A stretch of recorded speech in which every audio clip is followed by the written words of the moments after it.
Como se los habíamos anunciado a ustedes, estamos con Diego Dorado, consultor en gestión pública y desarrollo regional, ex subdirector general territorial del Departamento Nacional de Planeación. Estamos con él en línea, a quien le damos los buenos días. Doctor Diego, bienvenido a la Hora de la Verdad. Muy buenos días, Demar, Sergio, y a todos los oyentes. Buenos días. No tenemos sonido. No tenemos sonidos. Ahora sí, parece que ahora sí. Ahí está con nosotros. Doctor Diego, muy buenos días, bienvenido a la Hora de la Verdad. Muy buenos días, Demar, muy buenos días. Problema en la comunicación. Problema en la comunicación. Vamos a ver que se restablezca. Exactamente. Revisemos qué está ocurriendo con la comunicación del doctor Diego Dorado. Mientras tanto, Sergio, quería empezar por preguntarle al doctor Diego Dorado si este asunto respecto de lo que está ocurriendo con los recursos del Sistema General de Regalías que puedan estar en peligro está atado precisamente a la consecuencia de la pandemia, a la falta de ejecución de presupuestos y también atado, obviamente, a la famosa ley de garantías que también pone en aprietos la ejecución del presupuesto. Pero ya se lo vamos a preguntar. Doctor Diego, lo escuchamos. Buenos días. Bueno, muy buenos días, Demar. Buenos días, Sergio. Buenos días a todos los oyentes. Pues muchas gracias por atendernos. Bueno, ¿qué es esto que está ocurriendo con el saldo disponible en regalías y la advertencia que ahora lanza la Contraloría General de la República sobre ello? ¿Qué nos puede decir usted? Bueno, muchas gracias por la pregunta. Yo tal vez haría énfasis en dos cosas. Lo que hace la Contraloría es un llamado de atención, ¿cierto?, que es bastante prudente, en el que está diciendo, oiga, hay una gran cantidad de proyectos con alertas en el Sistema General de Regalías. El Departamento Nacional de Planeación, en un área que llama Control y Vigilancia de Regalías, ha hecho cerca de 4.437 llamados de atención a proyectos que considera que están en alerta en la historia de las regalías, y en este año, en lo ocurrido este año, ha hecho 338 llamados de atención, lo cual nos muestra es que hay varios ojos, bastantes ojos sobre las regalías. Eso es positivo. De todas formas, lo que eso también nos preocupa es que hay una gran cantidad de recursos que se están ejecutando y que no se están ejecutando. Miremos los que no se están ejecutando. El presupuesto de este año, de este bienio 2021-2022, es del orden de 29 billones de pesos. De esos 29 billones de pesos, se pueden ejecutar en los primeros 18 meses de esos 2 años, 23.3 billones de pesos, que eso es lo que se llama el presupuesto indicativo. Pero de ese presupuesto indicativo, solamente se han hecho aprobaciones por 7.6. Es decir, tenemos un saldo indicativo, y le estoy dando un dato que saca el DNP, está en la página del DNP del 30 de agosto, de 15.7 billones de pesos. Ante eso uno dice, hombre, con esa cantidad de dinero, pues ¿por qué no se están ejecutando esos recursos? Y debo digamos, darle el beneficio al DNP de que en los últimos meses el número de aprobación de proyectos se ha incrementado. Por ejemplo, en el mes de junio se aprobaron 344 proyectos, que es el valor más alto de los diferentes, el segundo valor más alto de los diferentes junios desde el año 2012, ¿cierto? Ha habido un pico.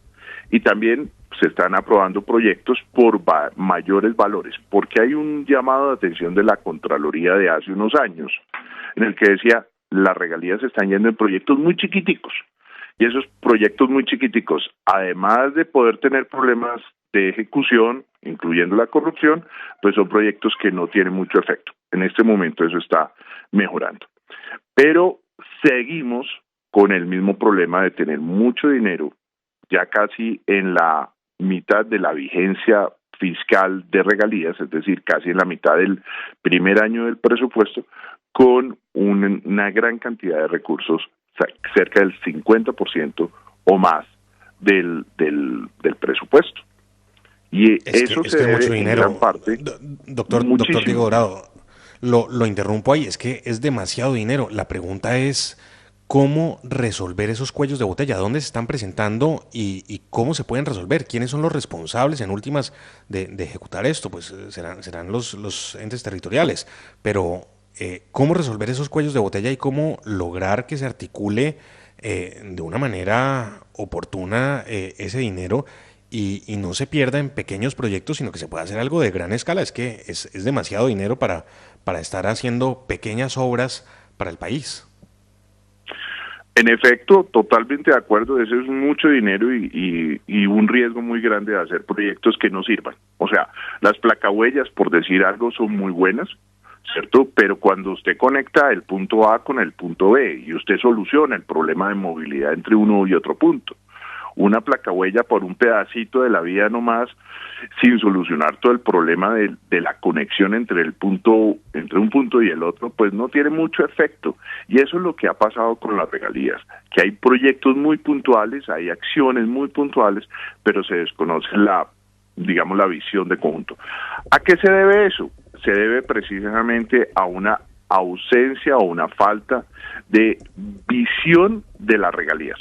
Una de las cosas que no se ha querido trabajar mucho es en poner como una especie de orden de prioridad de proyectos, como decir, primero vías, después acueductos, después placas polideportivas, por poner un ejemplo, ¿cierto? Yo siempre he dicho, uno antes de ponerse los zapatos se pone las medias. Entonces, en el desarrollo municipal hay unos órdenes, y esos órdenes debería definirlos el Departamento Nacional de Planeación, la Comisión Rectora de Regalías, y de manera que los municipios lo sigan.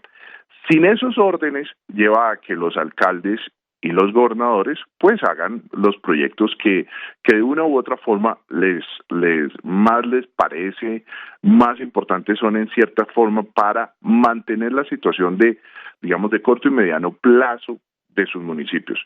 Porque ese es otro aspecto, y es las regalías deberían tener una visión de mediano y largo plazo, no de corto plazo. Doctor Entre otras Diego, acciones, sí, claro. Sí, señor, siga usted, ya le pregunto, siga usted. Bueno, entre otras acciones, también hay que hacer un cambio en la lógica de la estructuración y la formulación de proyectos. Se dice mucho que la capacidad de los municipios para estructurar proyectos es muy baja. Incluso se han planteado como soluciones, bajemos los requisitos. Eso no está bien, bajar los requisitos no, porque pues para usted invertir 10.000 millones de pesos, usted tiene que estar seguro en que esos 10.000 millones de pesos se van a invertir bien, de que en efecto existe un estudio de suelos para esa vía, o existe un diseño arquitectónico, lo que sea para la obra que se va a hacer. Entonces usted tiene que estar seguro. Lo que sí tenemos que ver es cómo fortalecemos la capacidad. La respuesta ahí son las estructuradoras de proyectos. Eso es un tema que se ha intentado introducir en el sistema de regalías desde hace varios años, pero ha sido un poco tímido y ha estado sujeto a muchas discusiones de si le damos la plata a Enterritorio, a Findeter o alguna otra financiera para que ayude a estructurar proyectos o no, si tienen la capacidad, si las universidades se involucran. Aquí yo creo que tenemos que hacer una cruzada muy grande entre universidades, entidades financieras, gremios profesionales, para estructurar proyectos y poderle dar los proyectos estructurados a los municipios y que ellos procedan a hacer las licitaciones del caso para ejecutar los proyectos adecuadamente. En parte toda esta situación viene ligada al asunto de pandemia, al asunto de paro nacional, ¿o realmente no pasa por ahí el problema? Pues yo no podría decir que no a esas situaciones, porque claramente esas situaciones afectaron muchísimo. Pero tenga en cuenta una cosa frente a la pandemia. La pandemia se da al inicio de los gobiernos locales. Al inicio de los gobiernos locales, pues están pensando en qué van a hacer y están estructurando proyectos. Y la estructuración de proyectos en gran parte es un trabajo que se hace en escritorio, con la información disponible, y se van diseñando y llenando la metodología de la MGA y demás. Entonces, en ese orden de ideas, pues yo diría, la pandemia no debió haber sido el gran problema, afecta afecta, pero no debe haber sido el gran problema porque igual los municipios en ese momento estaban en fase de planeación, por decirlo así. Pues qué interesante y qué difícil el panorama de todos modos, con pandemia o sin pandemia, de verdad inexplicable. Pero yo vuelvo y le pregunto, entonces, ¿cuál es la solución más a la mano, más al alcance que hay para destrabar este cuello de botella? ¿Cómo solucionarlo rápidamente sin entrar en amplios debates, sabiendo que hay un dinero muy importante en las cuentas de la nación que mucho beneficiaría a los colombianos? Bueno, ya lo dice usted, el tema, por ejemplo, de vías terciarias, la necesidad inmensa que hay en Colombia para vías terciarias, sobre todo para las rutas, por ejemplo, exportadoras, lo han dicho varios gremios, pero ¿cómo resolver esto? ¿Quién tiene la llave? ¿Quién tiene la solución de esto? La solución la tiene claramente el Departamento Nacional de Planeación y la Comisión Rectora, que tienen que trabajar de la mano, no son digamos, entidades u organizaciones separadas. De hecho, el Departamento Nacional de Planeación preside y hace la Secretaría Técnica de la Comisión Rectora. Los dos tienen que trabajar en ese sentido. ¿Qué hay que hacer? Pues, como le digo, hay que hacer una cruzada inmensa para estructurar proyectos. En este momento no les sabría decir cuánto valen los proyectos que están que están haciendo cola para la formulación de proyectos, pero sí le puedo decir que hace 2 años o hace 3 años que revisé ese dato, que no es un dato público, ¿cierto? En ese momento tenía acceso a esa información. Parece que perdimos contacto con el doctor Diego. Problema con la llamada, sí. Pero bueno, ya doctor Diego. No, tenemos problema con la comunicación. Bueno, Demar, me parece que queda de todos modos perfectamente clara la exposición del doctor Diego Dorado sobre este tema de las regalías, que resulta pues verdaderamente fundamental para todos los colombianos. Es dinero producto precisamente de lo que nos da el país, ¿no? El producto de los hidrocarburos, por ejemplo. Regalías pues que se merecen los territorios, que se ha dado una redistribución a lo largo de todo el país, pero que por supuesto deben ser ejecutadas, y resulta quizá inaudito e inexplicable que no estén siendo ejecutadas.